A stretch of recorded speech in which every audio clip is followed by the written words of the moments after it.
Located in Louisiana, the Atchafalaya River Basin is North America's largest swamp.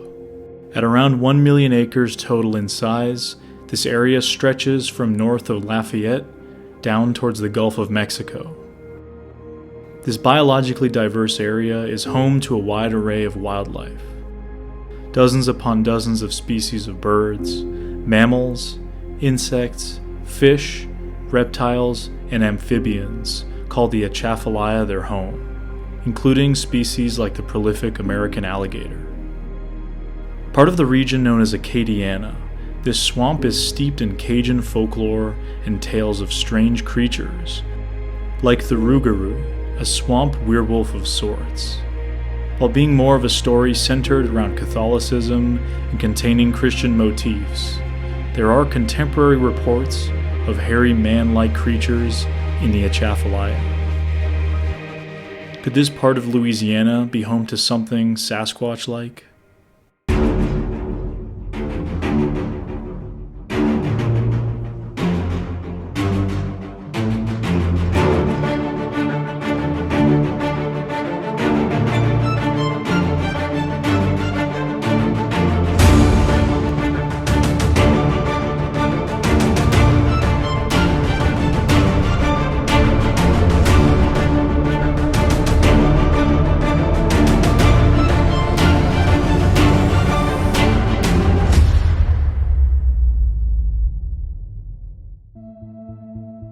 Given the scale and scope of the Atchafalaya Basin and its potential Sasquatch habitat, I've had an interest in the area for quite some time. While planning a trip to Louisiana in search of the Honey Island swamp monster, I decided to add on a couple of days for the Atchafalaya. Somebody I contacted about the idea initially was Scott of the Bigfoot Mapping Project.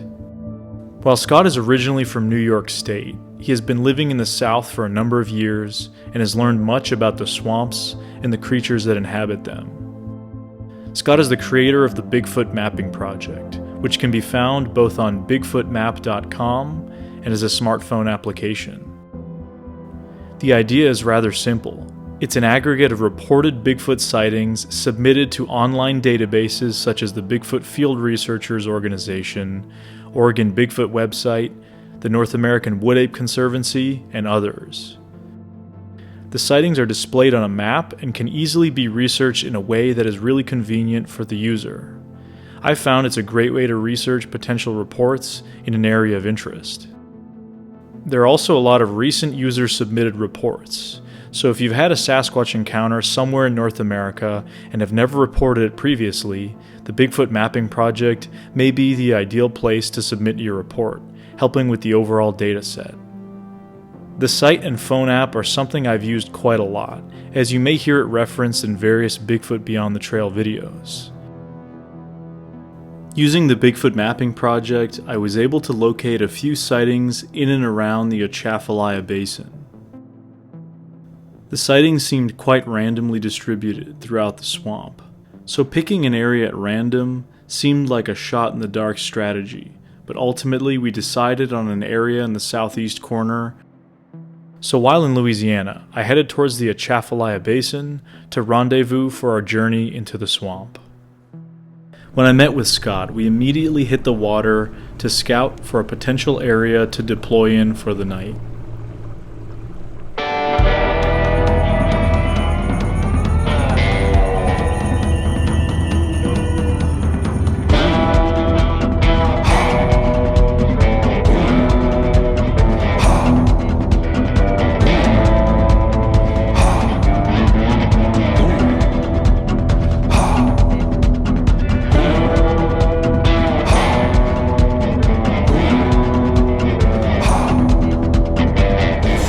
We got a nesting gator right here. Oh yeah, look at that.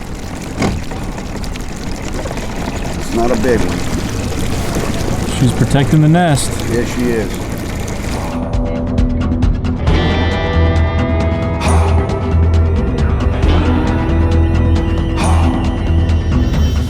Scott, what are you seeing? Gator on the tree back there. While our plans originally were to get dropped off somewhere in the swamp, We felt safety-wise it might be the wisest decision to have a way out just in case something went wrong. So we opted to paddling ourselves out with kayaks to an area of our choosing. All right, Scott, so we have decided to take some kayaks out into the bayou. Is that the plan? That's the plan. We're gonna go across there and go up the channel and get into some really, really isolated area, find some high ground, Heck yeah. camp, and explore and see. Kind of see what happens. Yeah. Get away from all the people. Yep. Where people aren't really ever gonna go and set foot. So that's the goal.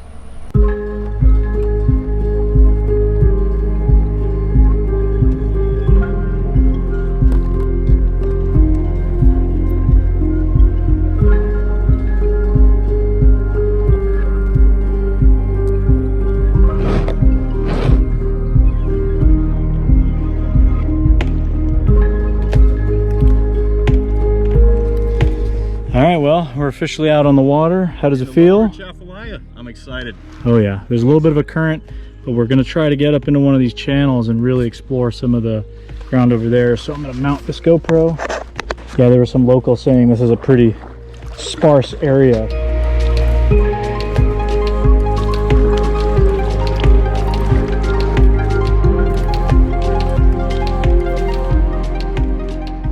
Look at this water, it's like chocolate milk. So I've just stopped, right? And I'm just basically stationary now. Yeah. And my momentum has stopped.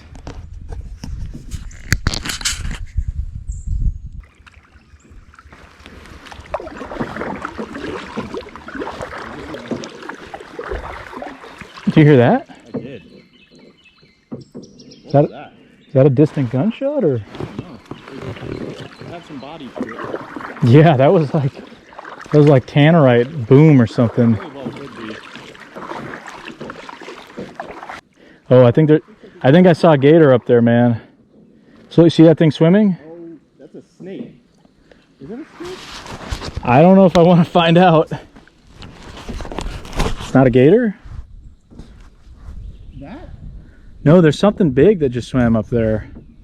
What is that? I think that's a snake. Is it sticking its head out? Yeah, Like, that's a water moccasin, I think. holy What shit. size is that thing? Whoa. What? I wish I could zoom in on that with this camera. Okay, so funny story. We thought this log first was a gator, and then we swore it was a snake sticking its head out and swimming at us. I guess that shows how your mind can play tricks on you. Kind of speaks to some of the maybe sea monster or lake monster sightings where it's a floating, bobbing log. Maybe some of the champ or the other lake monster stuff that I've heard of. Definitely explains part of it because our mind trying to make sense of it. But then again, in this area we are on pretty high alert because of gators and water moccasins and that kind of thing. So yeah, so we're definitely staying cautious. All right, well, I'm following your lead because you're the resident kayak expert. You gonna get this on camera? I'm gonna try.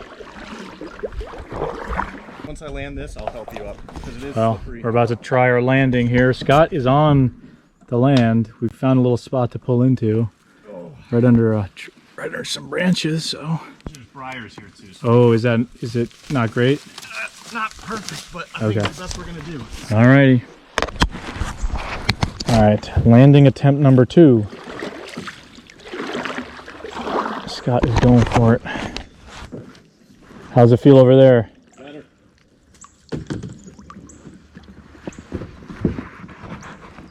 Here we go.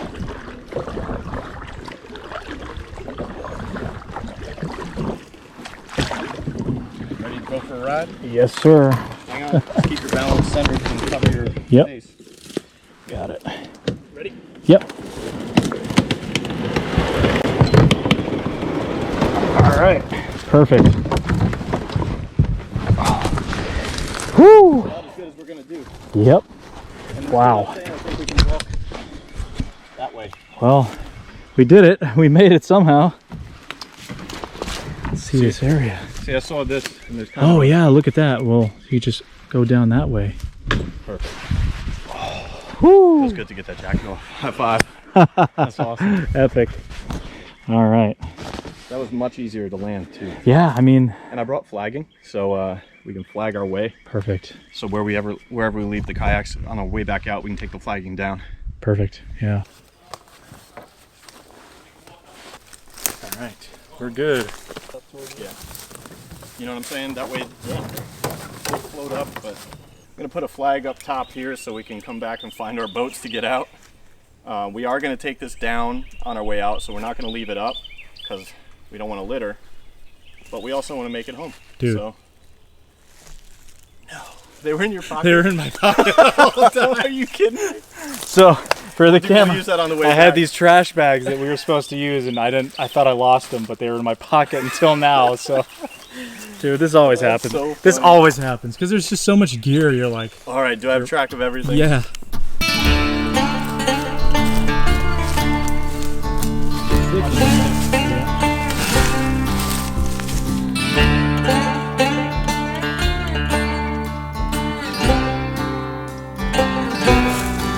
All right, well, we have found the spot we're gonna camp in tonight. Scott, what do you think? Good? I'm already ready to set up. I'm Yeah. at home.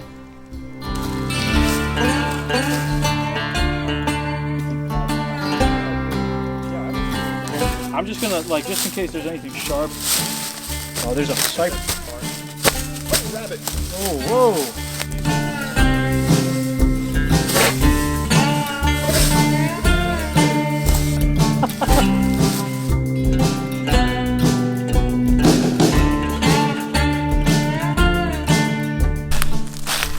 Tent is set up. Hopefully nothing happens. That's how close I am to the water. Scott smartly is getting off the ground here. What do you think? How's the setup? I am quite pleased with my $50 Facebook Marketplace. And he's suspended in there. So if something grabs you tonight and wraps you up like a burrito and carries you off, we'll know. I mean, I'll just hear you screaming, I guess. We'll know. You won't want to record what I sound like if you hear that though, Yeah. either.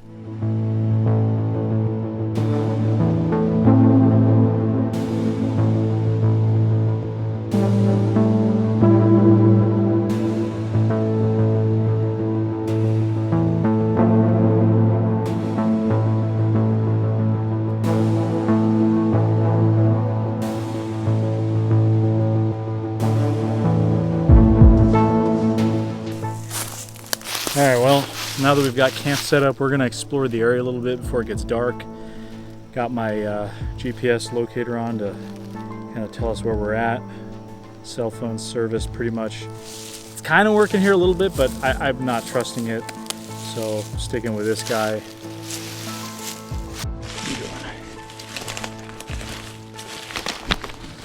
Here we go, starting up. So right now we're following this game trail. Anything interesting along it? It's dug up here. Just going through here, yeah. There's a track. It's like a... Is that hog maybe? Yeah, I think it would be a hog, given all the digging that's in here. Wow, this is cool over here. This is like what you think of. I don't want to fall on one of these knees. Yep. Oh, this is beautiful. This is so cool.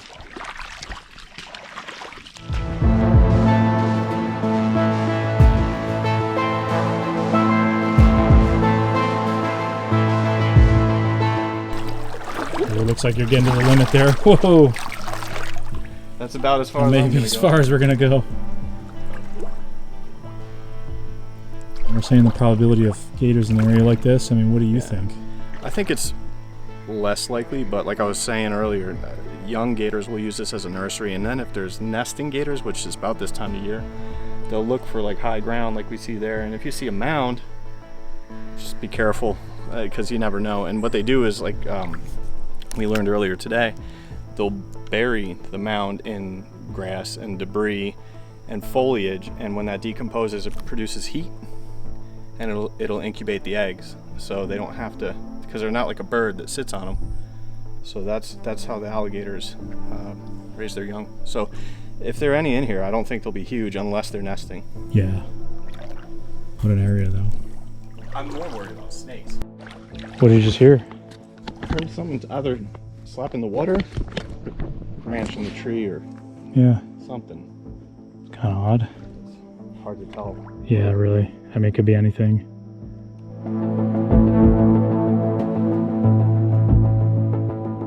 What do you got? This is a juvenile cottonmouth. One of the most venomous snakes in North America, right? Right there, yep. And contrary to popular belief, they will not chase you. They just want to be left alone. And we're about 6 or 7 feet away from him right now. We're a very safe distance. Yeah, we're not close. We just spotted him. We happen to be walking by, but So, he's got his little mouth open right now. and See, I can't even see him when I zoom out. There he is.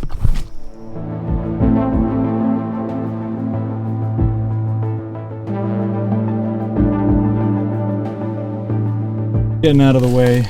Yeah. After seeing that guy, we were just deciding probably best to move back. well, it's getting darker, and he in the dark, his camouflage is so good, we'll step right on him. he said this is when they're coming out to hunt anyway, so. Yeah, they get much more active. They're crepuscular, right? So dawn and dusk is when a lot of those animals are active. Yeah, so play it safe, guys. You know, just don't mess around with cottonmouth. That's the moral of the story here. We're gonna very cautiously get out of here and Watch your get back step. to the game trail. Yes. Back in camp now. Just a fun little jaunt through the woods there. Yeah. Ended a little bit of a scare, I guess. Yeah, we were about 8 feet from a little cottonmouth, about 3 feet long, and we were walking. I was ahead of Aleks, and I saw him in the muck, and then immediately after I saw him, he did the famous cottonmouth flag, where See the cotton. Yeah. bright white, and you could see his fangs. Decided to call it a night on that since it's getting dark, and he was pretty well camouflaged, and we don't want to be stepping somewhere we shouldn't be. Yeah. So. But yeah, this habitat, I mean, we've explored it a little bit. It just goes on forever. I mean, Yeah. you'd where we are now compared to, let's say, to the other side of this swamp is 30 30 miles. miles. I mean, this is just it would take you ages to even attempt to get over anywhere across. Good luck. Yeah, exactly. Good That's why luck. people do it in boats and use these canals. But impressive area. I mean, I don't know if something like a Sasquatch were living in here, it'd be tough existence. There's enough high ground for it to get along, like on the high ground parallel to the canals in between the water, but high water, I mean the high water mark behind us you can see is, 6 feet Yeah, back here, so it gets flooded. this area will be completely underwater a certain time of year. Yeah. Yeah, so if something lived here, it'd be tough. I mean, it'd be a real rough existence with all the threats you have, but there are reports. Yeah, and that's the thing. There's clearly food. I mean, we saw how many places where hogs were digging. Tons of hogs. Yeah. Tons of deer tracks. There's a ton of edible plants here. There's reeds, there's tubers, there's all kinds of wild plants, and I mean, we had a rabbit run right through camp, so Yep.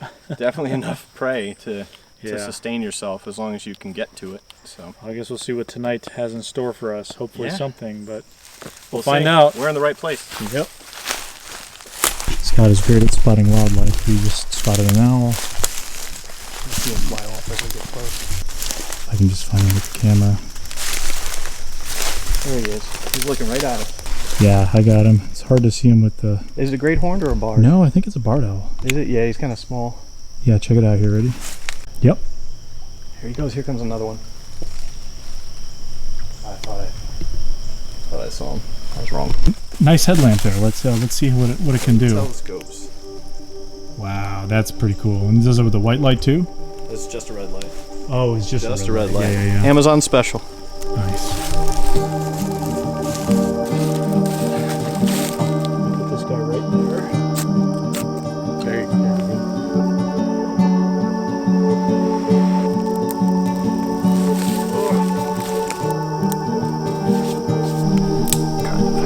Cooking with gas.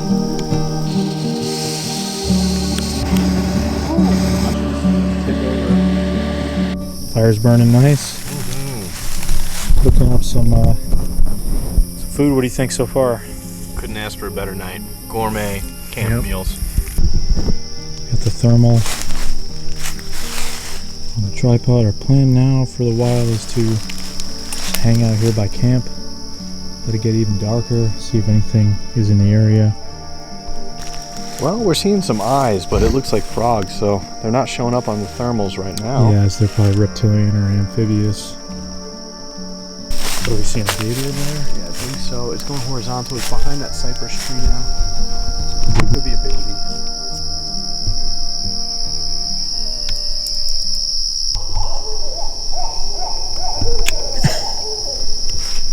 Barred owls are going off, huh? They sure are. Now they stop. It's crazy how they just start up and On a stop. dime. So Scott, as we're kind of sitting here around the campfire, we've been talking about just how far in we are. Yeah. I mean, we're not in the center of the Atchafalaya by any stretch, but we are still in a pretty remote area, right? I mean, Absolutely. how far from civilization would you say? Somewhere between 10 and 12 miles from Yeah, that's civilization. pretty impressive. And like from any populated area with any infrastructure. I mean, that's not really talking about a big city. We're talking about a place where people live. Town, yeah. Yeah. And behind us, literally behind you, I mean, to get to Baton Rouge, We have to cross the entire Atchafalaya. That's the next city. Miles. The next city behind me is Baton Rouge. So 30, 40 miles. And it's just pure swamp. Pure swamp. Canals, rivers going through there, and that's it. So Scott, there's something we were talking about earlier that I found really interesting. You were talking about hearing an alligator bellow for the first time, and what was that kind of feeling?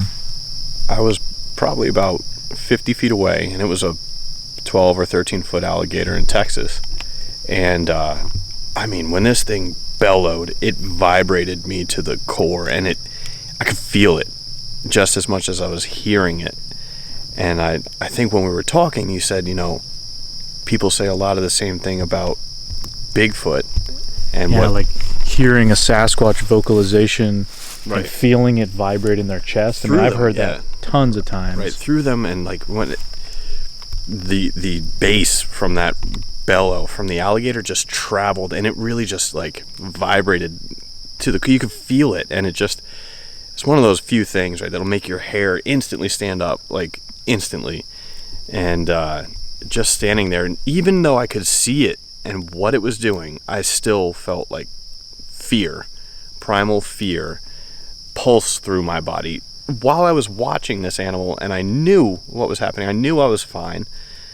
I was up on a platform. I was not close to it, but I was watching it happen. I could feel it in my body, and it's like that sound or that frequency or that feeling just set off this primal feeling of fear in my body, and it just pulsed all the way through. It's like one of those when your hair stands up moments. It's just wild comparing that to so many people who've claimed to have encountered Sasquatch or hear the roar, and that same like primal fear. I believe that. Like a feeling paralyzed out of fear. Yeah, I believe that you can feel it. Like when they say they feel it, I know I can make it. It's like analogous to what the alligator experience I have. That's what I relate it to, right? Because it's the closest thing, and it was produced just by this. You have to hear it or experience it to understand. It's wild. Yeah, literally, yes. So we just heard like it came from this possibly direction. it was a hog, right? Oh yeah, It was like a whirr. Oh yeah, you'll hear them, and the big boars, you can hear them from a distance. They roar and I hear they're this loud. like in this situation we probably hear splashing too. They'll make a commotion and they'll squeal and they're loud. They're not, when they get going, if they're getting fights with each other, you'll hear them. They're not quiet. They're not afraid of much. Yeah. Especially out here. Oh yeah, they wouldn't have a reason to. I hope you hear that. There's something in the. I gotta zoom in with my.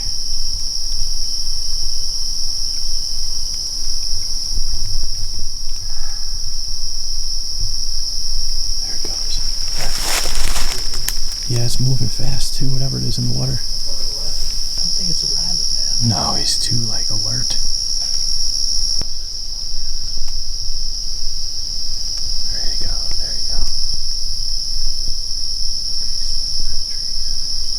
Yep, I can still see him though. He's looking from both sides.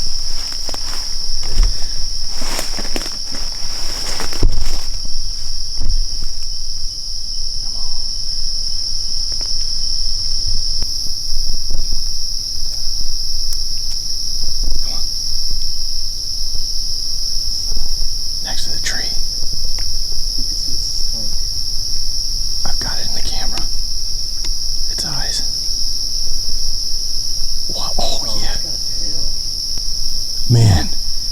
playing games with us. He's still awful quiet for a raccoon.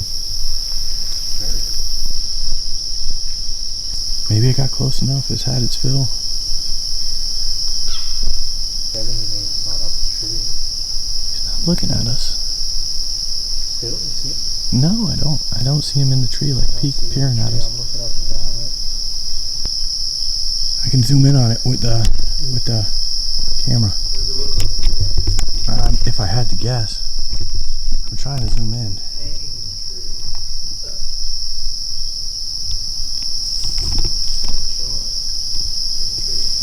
Yeah. It's a raccoon. Yeah, I can see him. It's so funny. Huh. Our bobcat, huh? Quiet little raccoon. I'll give you props. Dude, that was so quiet. So that was kind of funny. Bobcat chase turned into a raccoon chase. Yeah. Cool little dude. It was a cool little dude. You know, that's how things go sometimes. Yeah. It's just hard to judge distance on those cameras. I know.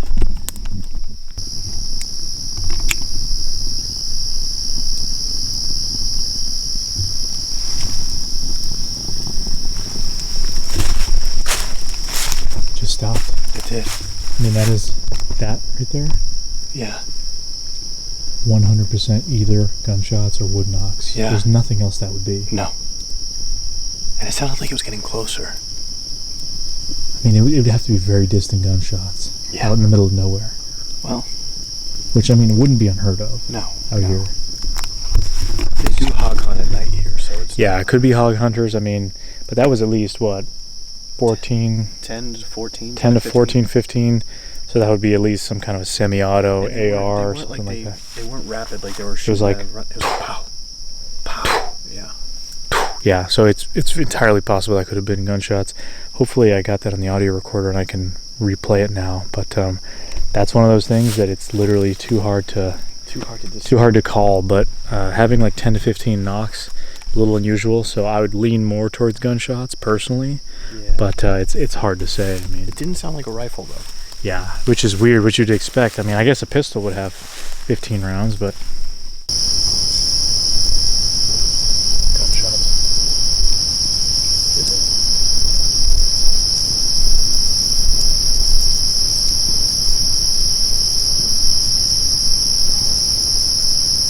Something I've done before is running this AGM thermal unit as kind of like a thermal surveillance camera. I'm going to have it on the tripod and kind of set it up away from our tents. We do have a game trail here, so the idea is if something were to walk by, we'd be able to hopefully see it on here. I mean, this thing's got about a little over half battery, so I'll just kind of run it till it dies, and it's about 1 a.m. right now, so I mean, if it runs for the next couple hours at least, that's great. So I'm going to... Do you hear that? I do hear sounds like steps. That was kind of weird. Did you hear that? I did. That was a splash. But that was like a tapping noise over there. Yeah. Okay. Well, I mean, the swamp's alive, but anyway, this will be running, so just kind of set this away from camp a little bit. But yeah.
It's morning.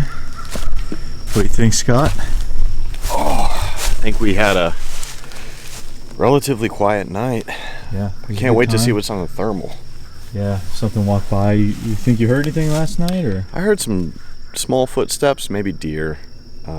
Nothing that jumped out to me as being any larger than that. We are camped right on the side of the game trail, so hopefully something decided to walk by.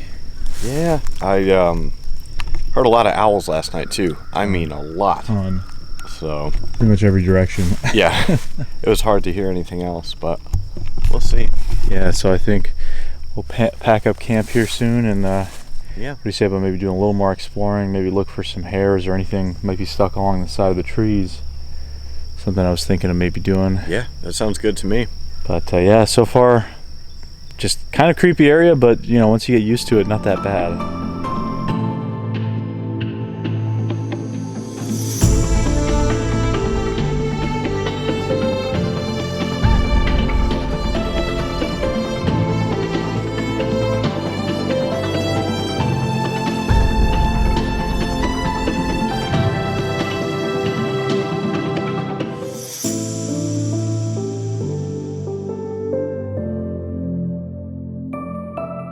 So we were just flying the drone around, and we could see behind us just how wet it still was. I mean, I was kind of surprised now during the daylight being able to see just how much water is behind us. A lot. I mean, the flooding just continues, what would you say, for miles? Yeah, as far as I could see, there were some dry patches that we found, you know, flying over, but I think now we're gonna go explore a little bit, take our DNA sampling kit and look for hair along trees, anything. I mean, be cool to be able to collect something today, I think. So yeah, we'll I'm gonna grab my kit. do our best and find something, hopefully. All right, something I got here. This is something I bring in a lot of trips. I haven't really talked about it actually, but it is kind of a DNA collection kit I've put together. Sort of folds out like this. You've got your masks that you would wear, hopefully not contaminate anything. Up in here we have unopened tweezers. So that'll be useful, and then have alcohol prep pads so you can kind of sterilize anything if you need to. Got our paper bags. It's really important when you're collecting hair samples. From what I've been told, use paper bags. Don't put them in plastic because the plastic can affect the samples. This is a mini magnifying glass. Really neat. Just kind of opens up, and just in case we got to look at something close. Got a Sharpie in there too to mark down anything that would be interesting. You know, date, name, anything like that. And then the rest of the kit basically has some plastic bags you can put stuff into if you need to put the sample. You can do a paper bag inside a plastic bag, that's fine, with the sample being inside the paper bag. And then gloves too. So this is something that we would deploy if we really needed to. Haven't used it a whole lot. I think the last time I used it was actually in like Colorado when we were collecting those hair samples from those folks at that property we were at. And yeah, so this is something I'll bring along with me now. I found You can really see the deer trail here. yeah. Did you find? The deer footprint. Coming towards us. Yeah, look at that. Maybe that guy walked by camp last night. It looks like he may have. There's just something about cypress knees, huh? Yeah. Look at them all, they're so cool. There's something like here, right? This is where I would look. You got spider webs all up in here, but it's at a pretty high distance, this critter here. Like, stand next to this, Scott. So this would eliminate, I mean, a deer might be able, no, it wouldn't be that tall, no way. No, no. Maybe This would eliminate, if you were to get something, it would eliminate most of your four-legged ground critters, aside from maybe raccoons, but squirrels. Well, it's still kind of a light branch for a squirrel. Yeah. Something if we're to get nicked against something like that or on the side of a tree, that's kind of what I'm looking for. Is just anything that might be some kind of like a hair sample on the side of a tree. That's neat. Oh wow! They're eating that. They get in there. Yeah. So wow, that's a lot of digging there. No. And that's hog most likely? Yeah, most likely, yeah. Just look at that. Not tracks though. Yeah, that's kind of weird. It's fresh dug up. That's fresh dirt. I don't see any tracks. Yeah, me either. What do you got? Some tracks? Track. Look at that indention. Yeah. Not big. Coat goes along here. This is kind of an interesting area because you got all these low-hanging branches and things here. I'm looking around in. Find a big clump of hair just stuck up on one. Just to put it into perspective here, we're walking one area that's just sort of this dry strip of land between water, which is walkable, but not fun. You've got briars on this side and the river. So this is we're following game trails, and this is where stuff is moving along. What do you got there? Nothing. I saw the way that stick was laying over the other stick. I thought it was a snake. Oh. No. So you can really see the water level here. See where it gets dark on the trees? Go stand right over there, Scott, if you don't mind. I'm going to just kind of put it into perspective. I'll go. Oh, you're going to go out there? All right. Yeah. So you would be underwater. That's the water level right there. So you guys see that? You can see the mark. So you'd be swimming right now if this was some certain time of year. Yeah. And you can just see it goes all the way back in there. So that's pretty remarkable, actually. Looking back, it goes a little.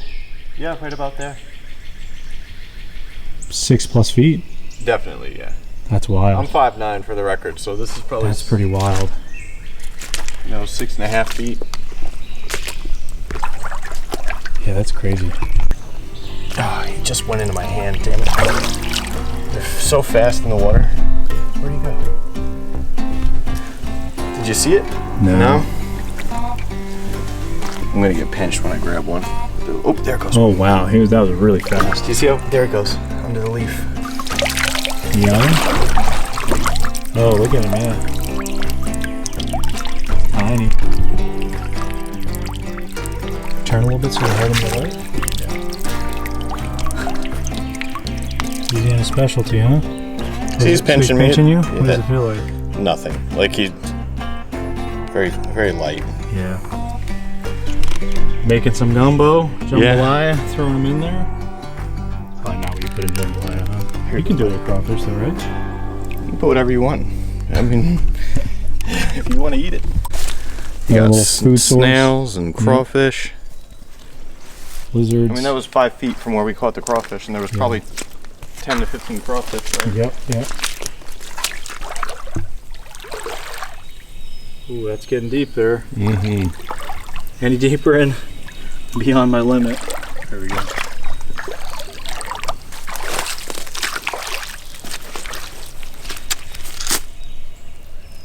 Yeah, you'd expect something maybe get caught up in this.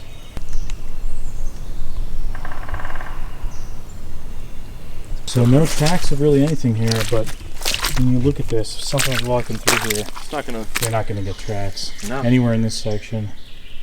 I mean, we've seen a lot of hog evidence, but very little hogs themselves. Yeah. No hogs. We haven't seen any, so. Oh, here's a nice flower. This is a rare one. Look at this flower. Look at what? Flower. Oh, beautiful. Look at that. So a rat snake, not harmful. No. I mean, he'll bite you, but It will bite you. Won't feel good, but I've been bitten by them before. They don't hurt. You're fine. They'll barely break the skin. And it's not a rule of thumb, but in the U.S., if a snake has round pupils, generally they are non-venomous, right? So he's round.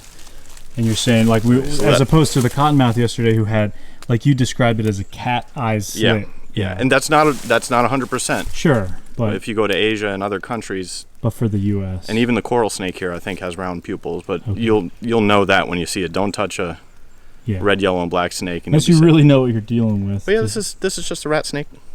Friendly little guy.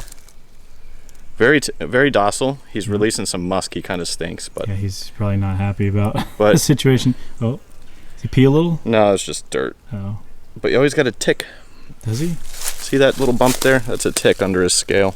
Oh no, poor guy. Yeah. So I'm gonna let him go right where we found him. He was headed towards the water. So we're gonna let him go right back where we found him. And how do you do that? Just let it go his head. I'm gonna drop them all together. I'm just gonna be gentle and slow and calm. There you go. There he goes. See ya, buddy. He's about what? 3.5, 4 feet long?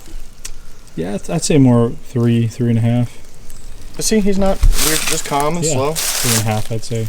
But this is what they look like in the ground, right? You'd never You really notice, if they're still, you're not gonna see them. unless you're looking.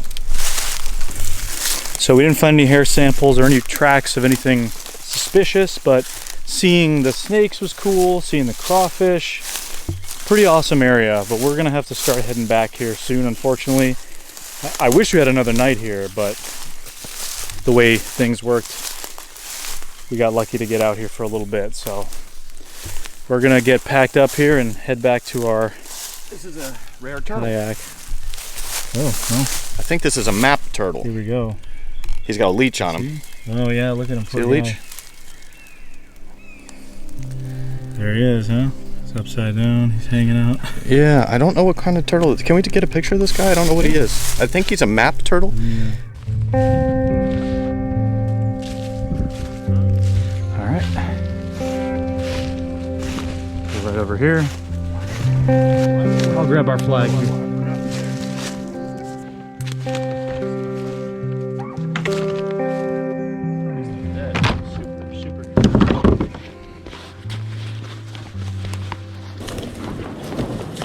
All right, I'm good. I think so.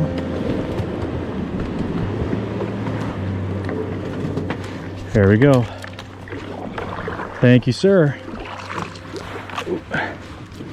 So Scott just saw an alligator dip into the water right over here. Said it was about 6 feet.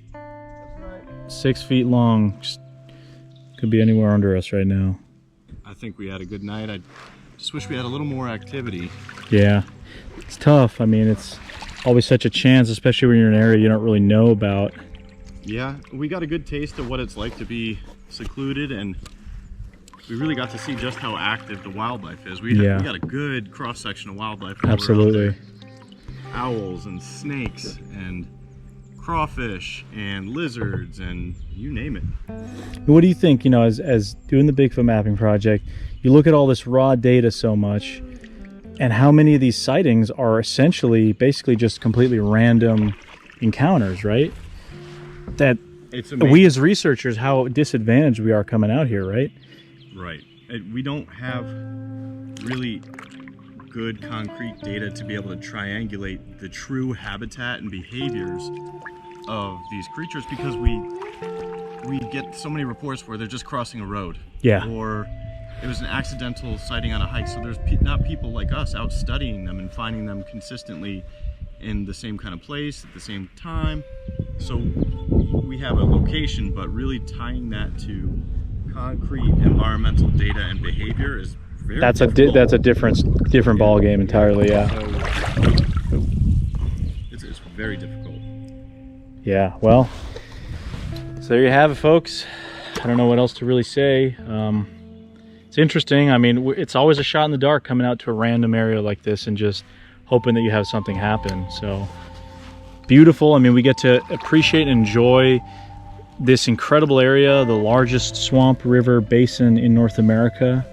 And I mean, we're essentially on the edge of it. We're not even 20 miles deep, you know? So, and it's just the same everywhere. And we're just in a little corner or quadrant of it. So anyway, we're gonna paddle a little bit more, get back, and see what kind of happens after that. But I'm gonna turn this around and focus on not getting clipped by these branches. So yeah, that's our final thoughts, I guess, leaving the area right now.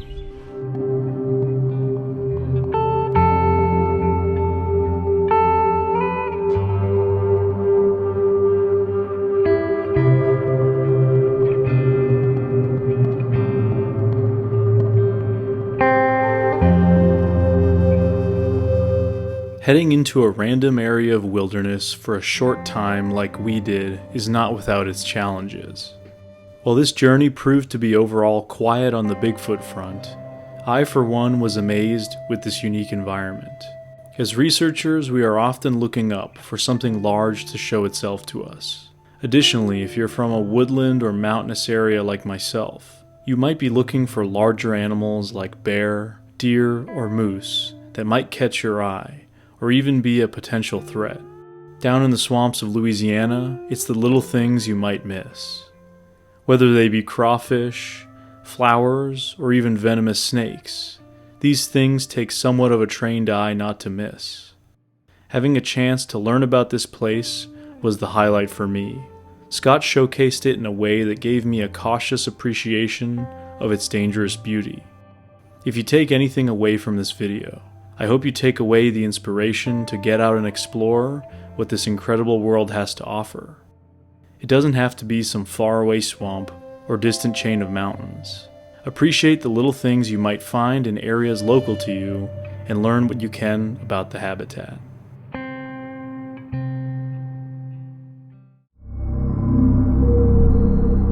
Never have I seen a more primitive woods than the Honey Island Swamp. When I say primitive, I've seen, the Appalachians, the Ozarks, mountains out west. They have their challenges.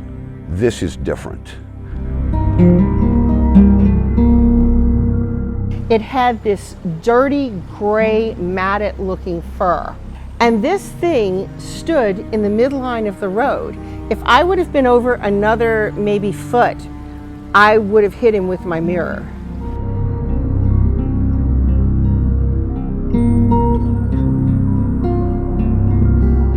It grabbed this dog by the body and pulled it and pulled its head off.